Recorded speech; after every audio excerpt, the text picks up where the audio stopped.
What's up, guys? Welcome to Daily Dose of Reddit. This is your host that misses those old Chef Boyardee commercials, Zach, and today's subreddit is r/IDontWorkHereLady. This story's called, "Stop calling us at 4 in the morning to let us know you can't make it to work today." Background and context. Around 20 years ago, my wife and I were newlyweds. We were attending university and decided to get married at the end of October. A story for another time in subreddit, as I took a physical chemistry exam the Monday after our wedding. We had just moved into our first apartment off campus on November 1st, and were very excited to have our very own address and phone number. We were truly independent, and it was an exciting time for us, as even though we were young, both 19, we needed to establish our own thing, you know? As you might imagine, along with this new excitement came the inevitable learning curve to dealing with grown-up stuff, including a pretty unique issue with our newly established household phone number.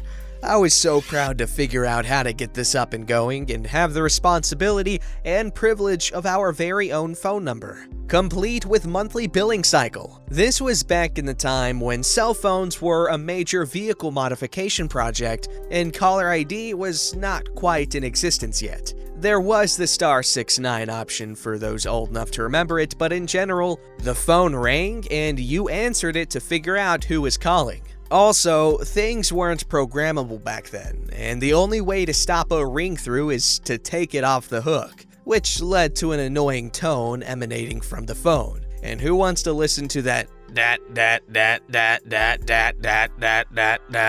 goes on to infinity, which still leaks through that drawer and towel you've wrapped around the receiver, or to completely unplug it, which was inconvenient as you'd have to remember to plug it back in when you needed it. And this is why this story could only originate during that kind of time. Being university students, we did not tend to be early birds, as in general, the earliest class we had started at around 9 a.m., and we lived right on the border of our small university. You could walk across campus in 10 minutes easily. But especially so for me, as I have never been a morning person and take a good while to wake up and get going. I also slept very soundly, so this means for the most part, most days we'd be up around 7:30 a.m. at the very earliest, but any time that schedules permitted, more like 11 a.m. or noon. Man, just thinking about this now makes me shiver, as I can't imagine sleeping past 8 a.m. now. Digression. The main event. Anyway, this is where things started. Because it's been a long time, the exact wording of things is just an approximation. But in general, I tried to convey the important points of them. A couple of days after we had a functioning phone and were attending the end of the fall semester at university, the early morning phone calls began.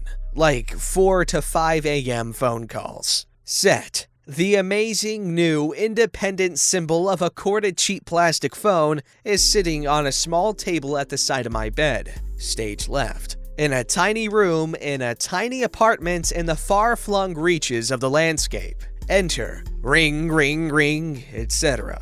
Me, groggy, unaware, start rolling around. New wife, poke, poke, get that. Hello. I can't make it into work today. My kid is not feeling well. Me, with fog brain and sore ribs poking. Okay. What was that? I start drifting off again. The next day, I realized what I'd done. My wife and I laughed about this a bit, but also felt bad and wondered, whatever happened to the person who just took a day off work without really calling in? Had whoever she intended to call reached out to her eventually? Did she get in trouble? Oops. Well, we lived in Minnesota back then, and November often brings snowfall. We lived in the wind capital of the state, so with snow followed drifts and whiteout conditions, where you couldn't see across the street and certainly could not safely drive. As well, it is important to understand that in the small town of southwestern Minnesota where we lived, things are very rural. As in, the town has around 13,000 people that live there, and that's the big city. They had a full-fledged university. Most of the surrounding towns in the next 50 miles or so have around a couple hundred people at most. Because of the outsized influence of the big city, people often drove from other towns to work at our booming metropolis's industrial furnaces. The main irons in this sweltering fire were food packing plants, as we did have a rail yard connected to the Twin Cities and other places. How fancy! The particular pillar of industry at issue in this story is the local sparkling sugar water bottling place. The first time it snowed that year, the phone started ringing around 4 a.m. Same setting as before. Ring, ring, ring, ring, etc. I'm sleeping. Wife, awake and annoyed. Poke, poke. Get that! Ugh. Hello? I can't make it to work today. The drifts are too bad and there's no visibility. Okay. Click. Wife, now fully aware. What the hell was that? Nothing. Probably 3 minutes later. Ring, ring. Hello? I can't get out of my driveway. I ain't gonna make it in today. You have the wrong number. Oh, sorry. Bye. Some time passes. Ring, ring, ring. Hello? It ain't safe. The school's been canceled, so I have to stay with my kids today. John's stuck out of town. You have the wrong number. Oh, well, I got this from the office bulletin board. It said to call here if we can't make our shifts. Voice of Lady said it worked. I called the main number. There ain't nobody there. Well, there's some mistake then. This is an apartment. We're students at SSU, and we have nothing to do with this. Okay, well, this sucks. I guess I'll call the main line again. Bye. Passage of a bit of time, but by now we're awake. It's now something like 4:30 a.m. on a day when we most certainly had classes, as they did not cancel university classes very often for snow days. But we could always hope and check. Maybe we could sleep in, if we could find out on those early morning newscasts with scrolling cancellations. Spoiler, it was not to be. Ring, ring. Hello? I'm not gonna make it today. You have the wrong number. No, I checked it. I'm sure I have the number they told us. They were very clear. Any excused absence requires us to call this number. It's the one to the main room. Every time. I can't get a hold of anyone else except Voice of Lady, and she said it was fine. We live in an apartment and are students at SSU. We have nothing to do with this, and we don't know what you're talking about. They were clear. Call this number, we'd catch crap. I don't know what you're talking about. I think they screwed up. Okay, I'll try again. Sounding very unimpressed with me. What the fuck? I'm just trying to sleep before braving the windy snow to attend my physical chemistry labs or whatever. Sure enough, a few seconds later, ring. Hello? Well, here we are again. Yep, it's early and I'm tired. You have the wrong number. I checked and I'm not falling for that. You just want me to come in, but I told you, I can't. My kids are home today and there's no way I can get a babysitter right now. Stop being such a jerk. You told Voice of Lady it was okay. I'm not taking up the slack for everyone. Really, I have no idea what you're talking about. I can't help you here. They must have screwed up. What do you want me to do here? I am not coming in. Is there another number you can call? This is the one they gave us and no one is answering the main line. Sorry, I can't help you. Click. A few seconds later, ring. Hi. Stop doing this! I'm not coming in today. I can't make it with my car. It will never make it through the drifts, and I have the kids today. We've been over this. We have nothing to do with your work. Wife, low talking. For some reason now we're being polite to them. What's going on? They think we're their boss or something. Stop playing games! I can hear you talking and it's not working! You're not fooling me! That's my wife. Would you like to speak with her? Sure. Hello? Stop this nonsense! You know I'm not coming in! No, really, we are not your boss. They must have given the wrong number. Now, I'm not sure what happened exactly as memory fades, and I think I got up to turn on the news by now. I mean, I'm not getting any sleep at this point. But later on, I check in as my wife's voice was getting louder and heard this. Fine, don't come. I don't care at all. Just stop calling us. Click! After several more calls like this, we took the phone off the hook and eventually carried on with the day. Over the next many days and months, we'd get periodic calls informing us of someone who couldn't make it today. Sometimes we'd even get requests to swap shifts and other types of things related to this bottling plant. Sometimes we just said, okay, and hung up, and other times we tried to explain what was up. Occasionally, we'd get into arguments and ensure these people that we're not their boss. I recall even getting one call from a clearly newer employee who was pretty good about it and showed some level of understanding. I think he even told me or my wife he had even heard about the call-in issues, that it was perceived as some kind of attempt to stop people from being able to call in without catching crap and getting docked in pay or something. The aftermath. I believe it was early the following year, a couple of months later, when we received a call from someone that was a manager at Viking Bottling Company that asked my wife, "Have we been telling people it was okay to miss work?" "Well, yes, Mr. Manager, we have.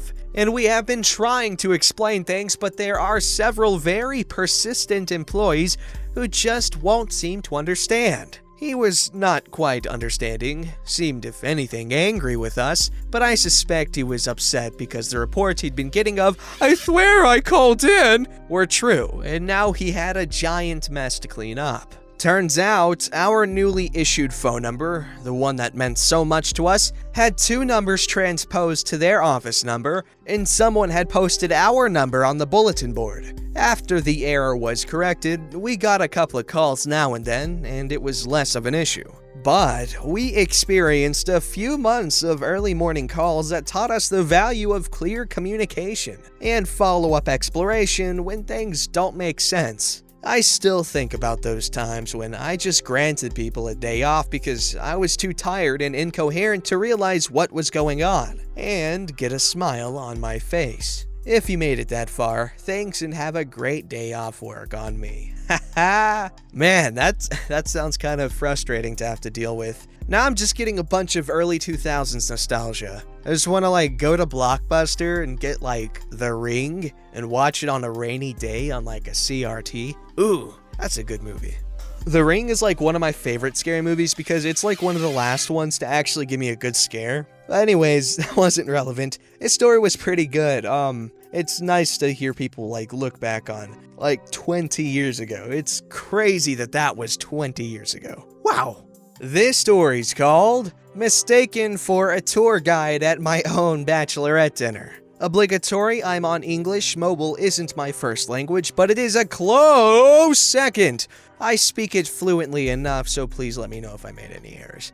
By the way, I know I switched those, it was on purpose. My hubby and I were looking at wedding photos and were reminded of this. A wholesome IDontWorkHereLady. Hey, wholesome. Some background. I recently got married to my dear husband last January, before Modelo exploded. My husband and I work in Japan, but we're both expats. So we kept our wedding guest list short and limited to our immediate family and close friends because our families would have to fly here just to attend. It's a big ask. My husband and I are also very introverted. We don't drink, we're not overly fond of parties, and we're both very close to our immediate families. So we thought, instead of having a bachelor or bachelorette party, why not host a dinner for our respective families? We both agreed, and our families liked the idea too. They wanted to spend time with us on the last night before we were officially married. He and his family went to another restaurant, and me and mine went to another. My family is composed of my parents, my brothers,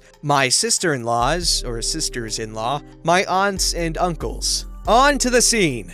My family and I went to this Chinese restaurant at the hotel we were staying at. My family loves Chinese food, so we thought it was a great choice. We had a whole room reserved for our tables, so we had some privacy. Because we were in a room, we had one head waitress who was the liaison between our party and the waitstaff. She spoke Japanese, and I could also speak Japanese, but my family could not. So I sat at the end of the long table so it was easier to talk to the staff. Because I did a lot of translating back and forth between my family and her, if she asked a question, I would translate it for my family and relay the answers to her in Japanese. If my family had a question, it was the same deal. When the third dish was served, she came to ask me a question about the fourth dish. Here's the cast, there's me, Head waitress, my brother. should we serve the fourth dish individually, or should we let everyone decide how much they want on their plate? Individually, please, thank you. Okay.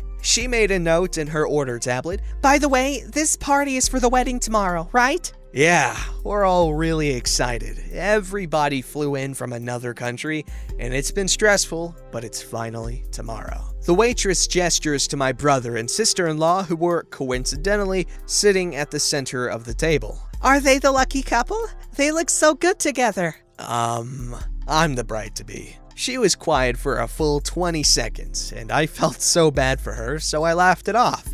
But I agree, they do look good together. They've been married for a good 4 years already. She sighed, hopefully in relief. I'm sorry, I thought you were the tour guide.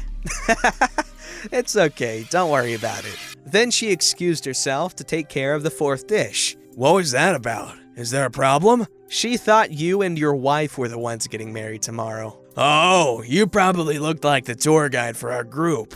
Yeah, that's what she said. Do I really look like a tour guide? I mean, everybody's paired off. You're the only one without a partner. And you're the only one who can speak Japanese. You've been talking to her about everyone's orders and basically running around. I have. We told our family that conversation and everyone had a good laugh. I made sure I went to talk to the head waitress afterwards to make sure she was all right. She was. I also made sure I talked to the manager to let him know that his staff was exemplary. We don't give tips in Japan, but I would have tipped her so much if I could. Thanks for reading my story. That is a cute story, and that must have made your brother and sister-in-law feel really good about themselves. At least the fact that they're a couple. Like, they think that they look like a good couple because that's what you get what I'm saying. Also, they fly to Japan and they all want to get Chinese food for the dinner? Come on, there's like so much like really good stuff in Japan that you can try that you can't get like anywhere else. Like there's a horse meat sashimi, you can get Maizawa beef. That stuff's pretty good, I heard. I mean, I get it. If you really want Chinese food, there's nothing else that can really hit. But I mean, Japan's got so much to offer in terms of food. Oh, and also congratulations on getting married. I hope life is treating you well in Japan as an expat. I'm sure it is. Don't forget to like, subscribe, and hit that bell to never miss an episode.